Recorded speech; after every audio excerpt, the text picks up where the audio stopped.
Spoilers! Alright, ever since I saw 10 Cloverfield Lane, I have been dying to talk about spoilers here. During the walk home after seeing the movie, my friends and I had this huge, deep, long discussion about everything about the movie. And now I want to share that with you guys, so that is a big spoiler warning for 10 Cloverfield Lane. If you haven't seen it, it's okay, I have a spoiler-free video, and you can check that out. Alright, let's get started. So the movie starts out, like I said, the first scene in the movie, there's no dialogue, there's no sound effects, it's just music. It's Michelle, she's in her apartment, she's packing up her stuff. I love the score, man. I mean, I've been listening to the score a lot over the past few days. That main theme you hear in this scene, that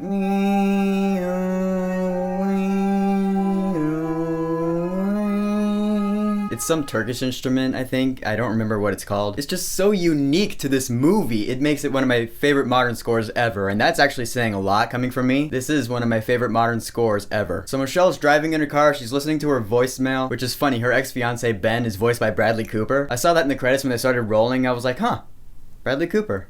Interesting. One of my favorite things about this movie is the double meaning of the slogan. You know, the slogan was monsters come in many forms. On the surface, it's like, oh yeah, because aliens and whatever. But after watching this movie, you're like, you know, John Goodman falls under that category too. John Goodman, like I said in this movie, he's a prick, but he's paranoid, and you can kind of see where he's coming from with that. Because it was revealed that he used to be in the Navy, so he might have some form of PTSD. You know, he's sitting at the table, he's doing that weird shit with his hands, so you're almost kind of sympathetic with him in a way. But then you find out about his daughter Megan and that other girl he kidnapped. And you're like, oh yeah, shit, this guy's dangerous. That scene where he brings out the perchloric acid and he's like, alright guys, what are you guys up to? He drops the tools in there and you hear them You're like, oh shit, is one of them gonna die? Because Michelle and Emmett were planning to escape. You know, they were making that hazmat suit out of the shower curtain. So when Howard confronts them with the acid, you're like, oh man, he's onto them. Oh shit, one of them's gonna die. Oh my god. And Emmett was nice enough to take the blame for it. He's like, yeah, it was all my fault. Blame it on me. Sure enough, John Goodman's like, I accept your apology. Right there, I was like, oh shit. And he whips out his gun, he shoots him right in the face, and then the whole audience was like, ah. That scene really proved how unstable and dangerous John Goodman's character really is. I mean, for all he knows, they are the only 3 people left alive in the world, and yet somehow he's not afraid to shoot one of them. Of course, when Michelle does finally escape, Howard confronts her. He's all like, I saved your life, and this is how you repay me? And the vat of acid's right there, she's like, nope, this is boom, and she just knocks over the acid. You're like, oh my god, he's so dead. Or if he's not dead, he's at least gonna come out looking like Two-Face or something. The unfortunate thing was that the whole acid thing started an electrical fire. So this bomb shelter is going down, and John Goodman's going down with it. And sure enough, you do see him. He has like some really weird scars on his face from the acid. His eyes shut, I think. He's coming after her like a monster.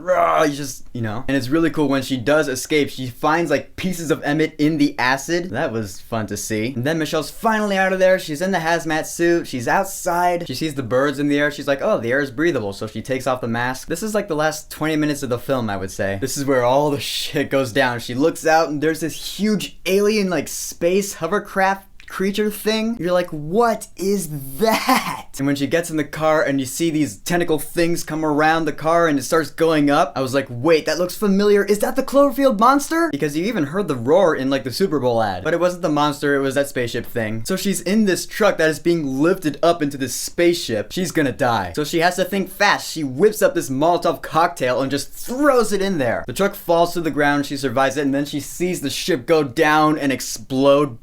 And I was like, she can scratch that off her bucket list. That was awesome. Of course, that truck was towed, so she had to take the car of that woman who tried to get in earlier. So she leaves 10 Cloverfield Lane, she's driving, she's listening to the radio, and she hears those reports about actual victories against these aliens that are going on in the world. And the radio says, anyone with medical or combat experience, go to Houston. So she goes off to Houston, and you see that huge alien spaceship up in the sky, and that's the end of the movie. Now, as far as the rest of this franchise is gonna go, because I'm pretty sure there's going to be another one, I can't wait to see where it goes, and this is what my friends and I were talking about after we saw it. There has to be some sort of way that we can connect this to the original Cloverfield, because I know a lot of people are saying, oh, the fact that Cloverfield is in the title of the movie is just a way to get people to go see it, which would make sense, except Cloverfield is in the title, meaning it has to be in that same world. So there has to be a way, probably another movie, that has to connect the 2 movies. We gotta find out what the fuck is really going on in this world. It's gonna be a franchise, man, and it's gonna be awesome. This is some good originality right here. I love this movie to death. It's my favorite movie of the year so far. It's one of the best scores I've ever heard. John Goodman killed it in this movie. Mary Elizabeth Winstead killed it in this movie. John Gallagher Jr. killed it in this movie. And I can't wait to see where it goes. So with that, I turn to you guys. Where do you think this franchise is gonna go? I really want to know your thoughts and your theories. So whatever you think, go ahead and leave a comment. And